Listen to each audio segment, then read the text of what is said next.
ಇದು ಪಂಚಲೋಹ ವಿಗ್ರಹ ಅಲ್ಲ. ಯಾವ ಶೋರೂಮ್ಗೆ ಹೋದ್ರೂ ಪಂಚಲೋಹ ವಿಗ್ರಹ ಸಿಗಲ್ಲ. ಪಂಚಲೋಹ ಸಿಗುತ್ತೆ ಅಂತ ಹೇಳಿದ್ರೆ ಅದು ಬರೀ ಸುಳ್ಳು. ಪಂಚಲೋಹ ಸಿಗಬೇಕು ಅಂದರೆ ಚಿನ್ನ ಬೆಳ್ಳಿ ಕಸ್ಟಮರೇ ಕೊಡಬೇಕು.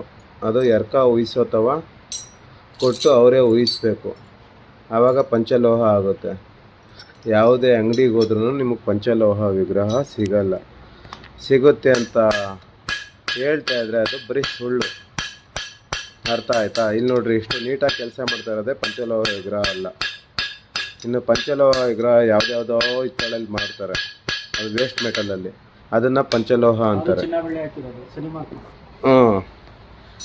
ಇದು ಚಿನ್ನ ಬೆಳ್ಳಿ ಹಾಕಿರೋದು, ಕಸ್ಟಮರೇ ಬಂದು ಹಾಕಿರ್ತಾರೆ. ನಿಮಗೆ ಬರೀ ಸುಳ್ಳು ಹೇಳ್ತಾರೆ ಅಷ್ಟೇ ಈ ಅಂಗಡಿಯವರೆಲ್ಲ. ಚಿನ್ನ ಬೆಳ್ಳಿ ಹಾಕಿದ್ದೀವಿ ಪಂಚಲೋಹ ವಿಗ್ರಹ ಅಂತ. ಪಂಚಲೋಹ ವಿಗ್ರಹ ಬಂದು ಯಾವ ಅಂಗಡಿಲೂ ಸಿಗಲ್ಲ. ಯಾರೂ ನಂಬಕ್ಕೆ ಹೋಗ್ಬೇಡ್ರಿ. ಐತೆ ಅಂತ ಗೊತ್ತಲ್ಲ ಚಿನ್ನ ಬೆಳ್ಳಿದು. ಚಿನ್ನ ಬೆಳ್ಳಿ ಹಾಕಿ ನಿಮಗೆ ಅಷ್ಟು ಕಡಿಮೆ ರೇಟು ಕೊಟ್ಬಿಡ್ತಾರಾ? ಅದನ್ನೊಂದು ತಿಳ್ಕೊಳ್ಳಿ ಸಾಕು.